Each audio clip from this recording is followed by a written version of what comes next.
My phone rang at 7:30 on a Saturday morning. Mom. I looked at it for a moment, then silenced the call and went back to sleep. She called again at 8:15. I was awake by then, making coffee, but I let it go to voicemail. At 9:45, a text, "Are you okay?" "You're not answering." I replied at 11, "I'm fine." Was sleeping in. "What's up?" "Mom, nothing urgent. Just wanted to chat. Call me when you can." I didn't call that day. Or the next. When I finally called on Tuesday evening, she answered immediately. "Naomi." I was getting worried. "You never don't answer." I was busy. "What did you need?" "Nothing specific. I just wanted to talk. You know, check in." "Well, I'm here now." "What's going on?" She talked about her week. Her garden. A conversation she'd had with my aunt. Normal things. Nothing that required immediate attention. We talked for 15 minutes. I said I needed to go. She sounded slightly confused, but said goodbye. I hung up and felt nothing. No guilt. No anxiety. Just calm. Something had shifted. And I wasn't sure when it happened. My name is Naomi. I'm 35. And for most of my life, I was the person everyone could count on to answer. Phone calls at any hour. Last-minute favors. Emotional support. Practical help. I was available. Always. My family knew this. Depended on it. Expected it. And somewhere along the way, being available became who I was to them. Not a daughter. Not a sister. Not a person with my own life and boundaries. Just someone who was there. Reachable. Accessible. Until I wasn't. Growing up, I was the responsible one. The oldest child. The one who kept track of everyone's schedules. Who reminded people about appointments. Who mediated conflicts. My mother would call me with questions about things she could easily look up herself. "Naomi, what's the number for the dentist?" "It's on their website, Mom." "I know, but you have it saved, don't you?" I did. Because I'd called them for her before. Multiple times. My younger brother would text me about things he should ask our parents. "Can you ask Mom if I can borrow the car next weekend?" "Why don't you ask her? She's more likely to say yes if you ask."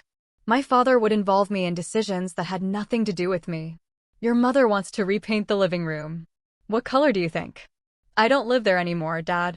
"It's your house." "I know, but you have good taste. Just give me your opinion." I gave opinions. I made calls. I answered questions. I showed up when needed. I was the family's central processing unit. The one who kept everything connected and running smoothly. And no one ever asked if I wanted that role. They just assumed I did because I was good at it. The shift started small. Incremental. A phone call I didn't answer right away because I was in the middle of something. A text I responded to hours later instead of immediately. A request for help I declined because I genuinely didn't have time. At first, I felt guilty about each instance. Like I was failing some invisible contract I'd signed without realizing it. But then I noticed something. When I was always available, my family never hesitated to reach out. For anything. At any time. But when I started occasionally being unavailable, they reacted with confusion. Sometimes irritation. Not concern about whether I was okay. Just surprised that I wasn't there when they reached for me. That's when I understood. My availability wasn't appreciated. It was assumed. My brother called me on a Wednesday evening. I was having dinner with a friend. I saw his name on the screen and let it go to voicemail. He called again 10 minutes later. Then a text, "Need to talk to you about something." I texted back, "Can't talk right now." "What's up?" "Just call me when you can." "I'm at dinner." "Can it wait until tomorrow?" "I guess." I didn't call him back the next day. Or the day after that. When I finally called him on Friday, he answered with an edge in his voice. "Took you long enough." "I've been busy." "What did you need?" "It's not important anymore." "I figured it out." "Okay, good. You're really hard to get hold of these days." "Am I?" "Yeah. You never answer anymore." "I answer eventually." "Eventually isn't the same as when I need you." I paused. "What did you need me for, Tyler?" "What?" "This thing you called about." "What was it?" He hesitated. "I was trying to decide if I should take a job offer." "And you needed me for that?" "I wanted your opinion." "Did you take the job?" "Yeah. Then you didn't actually need my opinion. You just wanted it. What's your point? My point is I'm not always going to be immediately available. That doesn't mean I don't care. It just means I have my own life. Since when? The question hung there. Since when did I have my own life that didn't revolve around being accessible to everyone else? Since now, I said. We ended the call shortly after. He sounded annoyed. I felt oddly liberated. My mother noticed next. She'd gotten into the habit of calling me every morning. Not for any particular reason. Just to chat. To fill her time while she had coffee. These calls usually lasted 30 to 40 minutes. They happened around 7 a.m., right when I was trying to get ready for work. I'd put her on speaker while I did my makeup, got dressed, packed my bag. She'd talk about whatever was on her mind. I'd make occasional affirming sounds. It was a routine. One I'd never explicitly agreed to, but one that had become expected. One morning, I didn't answer. She called again the next morning. I didn't answer that time either. On the third morning, she texted, "Is everything okay? You haven't been answering my calls." I replied, "Everything's fine. Just busy in the mornings. Can we talk in the evenings instead?" "Mom, I'm usually watching my shows in the evening." "Me, then maybe we could talk on weekends?" "Mom, I call you in the mornings because that's when I have time." I read that text several times. When she had time. Not when I had time. When she had time. I didn't respond. She called that evening, during one of her shows apparently. I answered. "Naomi, I don't understand why you're avoiding my calls." "I'm not avoiding them. I'm just not available first thing in the morning anymore." "Since when?" "Since I realized I need that time to get ready for work without distractions." "I'm a distraction?" "That's not what I said." "That's what it sounded like." "Mom, I love talking to you. But I can't do it every single morning at 7 a.m. That time doesn't work for me. It's always worked before. I was accommodating you. Now I'm not able to do that anymore." "Not able or not willing? Does it matter?" She was quiet. "Then, I feel like you're pulling away from me." "I'm not pulling away. I'm just setting boundaries." "Boundaries." She said it like it was a foreign word. "We're family. We don't need boundaries." "Everyone needs boundaries, Mom." Not from their mother. We talked in circles for another 10 minutes. She wanted me to explain why I couldn't just answer the phone. I wanted her to understand that I didn't owe her constant availability. We didn't reach a resolution. We just got tired of the conversation. If you've ever tried to create boundaries with family who've never experienced them from you before, you know how it feels. Like you're breaking rules that were never spoken but always enforced. The shift continued over months. I stopped responding to every text immediately. Sometimes I'd reply the next day. Sometimes 2 days later. I stopped attending every family gathering. If I had other plans, I kept them. I didn't rearrange my life around family obligations anymore. I stopped being the one who organized holiday celebrations, who remembered birthdays, who checked in on everyone. I just stopped doing the things I'd always done. The invisible labor that no one noticed until it wasn't happening anymore. My aunt called me one afternoon. "Naomi, your mother is worried about you." "Why?" "She says you've changed. That you're distant." "I'm not distant. I'm just less available." "What's the difference?" "Distant means I don't care. Less available means I have my own life." "But you've always been available to the family." "Exactly." She paused. "I don't understand what you're saying. I've spent my entire adult life being the person everyone could reach at any time for any reason. And I'm tired. So I'm changing that." "Did something happen? Did someone hurt you?" "No. Nothing happened. I just realized that being constantly available wasn't serving me. But it serves the family." There it was. The quiet part said out loud. "I know it does," I said. "But I'm also part of this family. And it wasn't serving me." "That sounds selfish." "Maybe it is. But I'm okay with that." She didn't know what to say to that. We ended the call shortly after. My sister confronted me at a family dinner I actually did attend. "Everyone's talking about how weird you've been lately." "Weird how?" "Just unavailable. Distant. Not yourself." "I'm exactly myself. Maybe I'm just not who everyone thought I was." "What's that supposed to mean?" "It means people got used to a version of me that was always accessible. Always helpful. Always there. And that version was exhausting to maintain. So you're just not going to be helpful anymore? I'll be helpful when I have the capacity. Not whenever someone decides they need me. That's really cold. Is it? Or is expecting someone to be constantly available cold? She didn't have an answer. The interesting thing about reducing your availability is that it reveals what people actually valued about you. Some family members backed off entirely. If I wasn't immediately responsive, they stopped reaching out at all. Others got angry. Accused me of changing. Of thinking I was too good for the family. Of being selfish. A very few adjusted. They asked when I was available instead of assuming.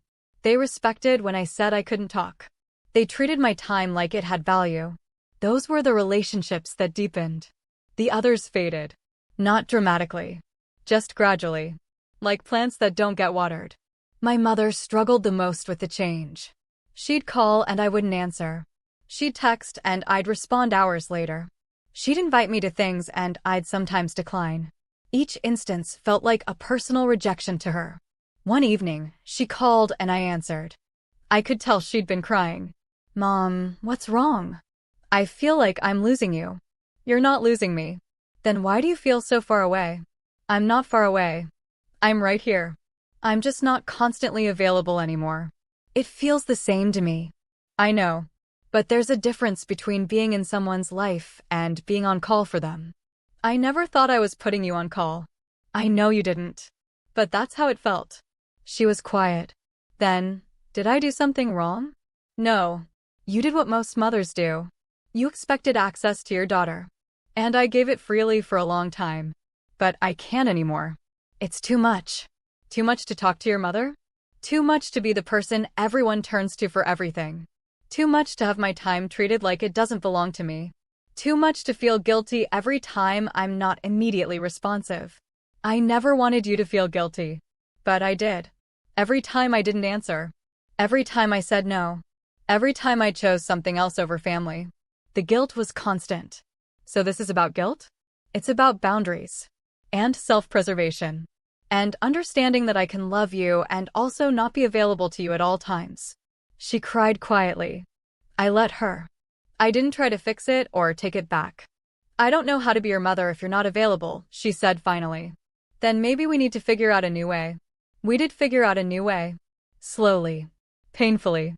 My mother learned to ask when I was free instead of assuming I always was. She learned that sometimes I'd say no, and it didn't mean I didn't love her. She learned that our relationship could exist without constant access. It wasn't the relationship she wanted. But it was the one I could sustain. My brother eventually adjusted too. He stopped calling me for every small decision. Started figuring things out himself. When he did call, it was for real conversations. Not just to outsource his thinking to me. Those conversations were better. More mutual. More like adult siblings than like a parent-child dynamic. My sister took longer. She interpreted my boundaries as rejection for almost a year. But eventually, she started respecting them. Started asking instead of assuming. Started seeing me as a person with my own life instead of an extension of the family unit. The family gatherings changed too. I didn't attend every one. And when I did attend, I didn't stay for hours anymore. I'd show up, participate, then leave when I was ready. Some family members commented on my early departures. I didn't explain. Just said I had other plans and left. The guilt I used to feel about leaving early eventually faded. Because I realized something important. My presence wasn't less valuable because it was limited. If anything, it was more valuable because it was intentional. A year after I started setting boundaries, my father pulled me aside at a holiday dinner. You seem different, he said. Different how? Calmer. More settled. I am. Is it because you're not answering every phone call? He smiled slightly. Partly. Your mother's been struggling with it. I know. But I get it. We've relied on you too much. Expected too much. I looked at him surprised. You understand? I didn't at first. But I've watched you this year. You seem lighter. Less burdened. I didn't realize how much you were carrying until you put it down. I felt tears prick my eyes. Someone had noticed. Not the absence of my labor, but the presence of my peace. Thank you for saying that. You're allowed to have your own life, Naomi. We forgot that for a while. I'm sorry. It wasn't a complete apology. It didn't undo years of expectations. But it was acknowledgement. And that mattered. 2 years later, my relationship with my family exists in a completely different form. I talk to my mother twice a week, on a schedule that works for both of us. I see my siblings when it's convenient, not obligatory. I attend family events when I want to, not because I'll feel guilty if I don't. I help when I have capacity, not whenever someone asks. And the surprising thing is, my family is fine. All those things they needed me for constantly, they figured them out, found other solutions, became more self-sufficient. The emergencies that required my immediate attention, they weren't actually emergencies. The support they claimed they needed from me, they learned to find it elsewhere or within themselves. Everyone adapted. Because they had to. I didn't cut my family off. I didn't make dramatic declarations or burn bridges. I just stopped being constantly available. I stopped treating their needs as more urgent than my own peace. I stopped feeling guilty for having boundaries. And I stopped believing that love required me to be accessible at all times. Some people in my family still don't understand. They see my boundaries as rejection, as coldness, as a fundamental change in who I am. But I'm not cold.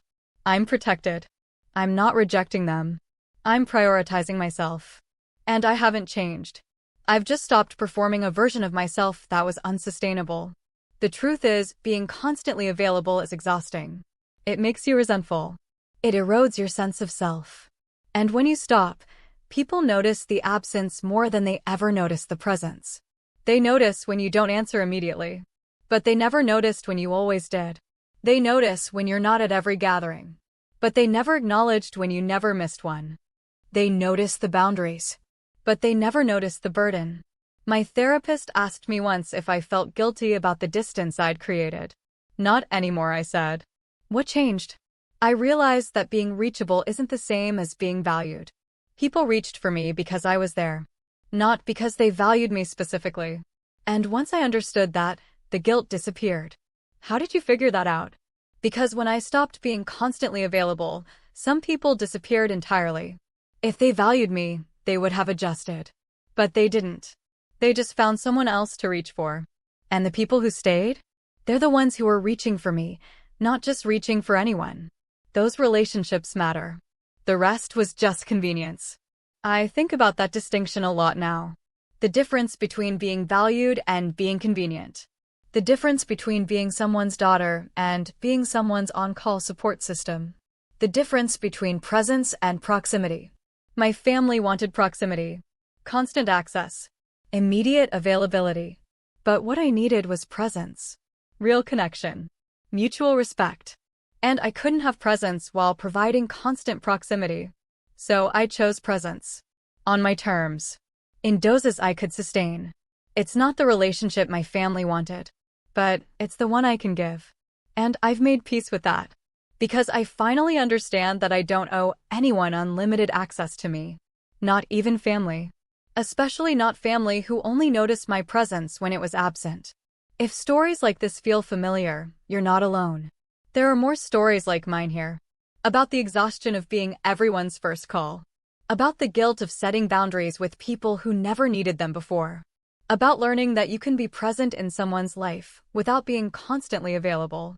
You don't have to be reachable at all times to be a good person. You don't have to sacrifice your peace to prove your love. Sometimes, the most loving thing you can do is teach people that your time, your energy, and your presence have value. And that value includes limits.